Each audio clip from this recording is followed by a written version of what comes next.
As we kick off our time together this week, I just have to ask. I just have to ask all of you. Here's the question. Y'all ready? How hard would it be for one of your clients to replace you with an alternative provider? You got to think about that one for a moment. As I ask you, are you being remembered or are you being forgotten? Unfortunately, and I'm going to preface this, I'm not here to cast a dark shadow on the sales world, none whatsoever. I'm here this week to get us all to think. And I'm asking us all to think because the sales world is full of mediocrity right now. And it's unfortunate as many of you are swimming, or should I say drowning, in the sea of sameness. And it doesn't have to be this way, folks. It really doesn't. So this week I've titled my message, Are You Downright Irreplaceable? And quite frankly, would you even know?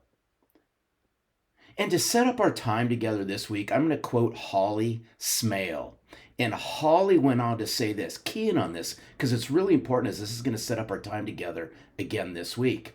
If you don't make yourself irreplaceable, somebody will replace you. Being different is being remembered. Being the same is being forgotten. Simmer on this for a little bit. Simmer on that quote and simmer on how I set up our time together, because it's going to contain a massively powerful lesson this week. So here's what I want us to think about. So let's put our thinking caps on together just for a moment. And I want us to all imagine, right? We're imagining together.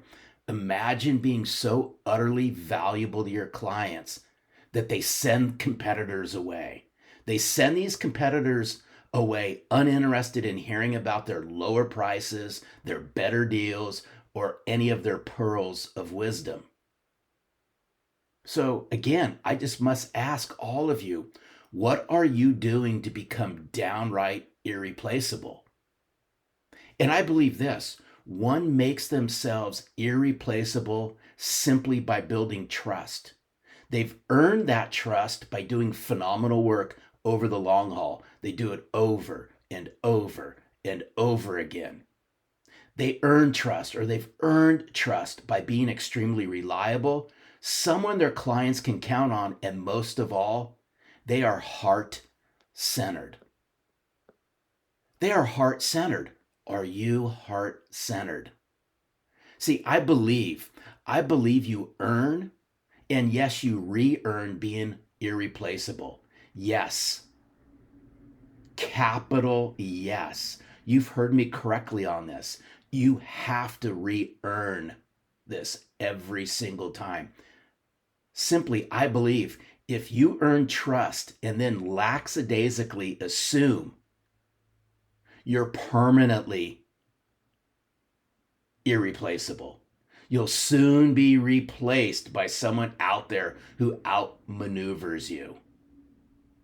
Think about that. If you earn trust and then lackadaisically assume you're permanently irreplaceable, you're going to be replaced by someone who's going to outcare you, outlove you, and simply what I call give a rip.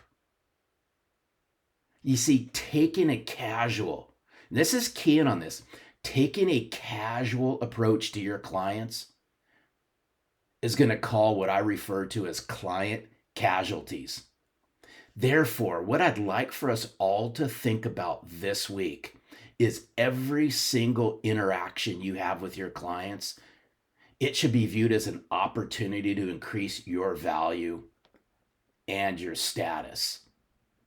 You see, in today's sales world, and we all know this, folks, today's sales world, there is more competition, more options, and more distractions than ever before. The question I'm going to leave all of you with this week is, how do you continue to maintain your clients' attention? How do you do that? I believe it's twofold. I believe you do this by building authentic relationships And you do this by bringing meaningful value. I'm going to leave you with a quote from Coco Chanel. Coco Chanel went on to say this: in order to be irreplaceable, one must always be different. What are you willing to do this week to be different? What are you willing to do this week to build authentic relationships? What are you willing to do this week to bring meaningful value, business substance, business goods to your clients to help them become better? And why am I asking all of you to do this week? It's quite simple. Your clients and your future clients would rather connect and do business with a sales professional who sells from the heart as opposed to a sales rep who is an empty suit. Let's stop and think about this week. Let's just stop and think about it this week. It's about bringing sincerity, business substance, and your heart to the forefront.